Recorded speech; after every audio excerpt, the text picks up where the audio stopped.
if you ever have to compare the irrational numbers with different powers and roots, then this is the best way you can do. You look at the power for each and we will write in fractional exponents. Square root of 3, square root is the reciprocal of square, so 1 by 2 is the power. For this one, the power should be 1/3. And for the last one, the power has to be 1/6. Now look at all the three powers. If you compare all the three powers, they are all fractions. For fractions, how do we compare?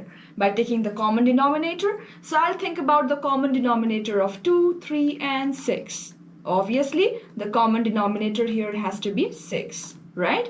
So if 6 is the common denominator, my purpose is to write each of these fractions in powers of 6. So I'm going to show you how you can do that. If you have 1 by 2 as the power, then you want to convert this in terms of 6. So to get the denominator 6 here, I can multiply both numerator and denominator by 3. If you do so, you get 3 to the power of 3 upon 6.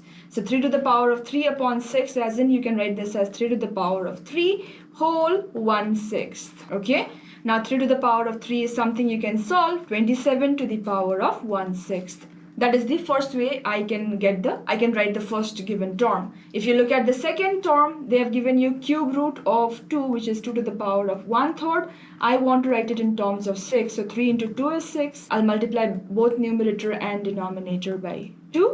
If I'll do so, again, I'll get 2 to the power of 2 upon 6. What will you do? You can write this as 2 to the power of 2 whole 1/6. So 2 to the power 2 is 4. 4 to the power of 1/6. Okay. Lastly, we have 6th root of 5. So 5 to the power of 1/6. 6 into 1 is 6. So we already have this in 1/6.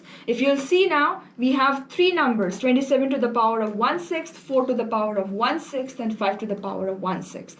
Which one is the highest? We want to see which is the largest value. So obviously, the powers are all same. So we'll just compare the base. Which base is the highest? 27 to the power of 1/6. So this is the biggest value. Okay, this value was how much? Square root, or I think it was just the square root of 3. So square root of 3 happens to be the biggest value amongst the three irrational numbers that they have given. This is how you do. Compare the powers, try to make the powers common, and you get your answer.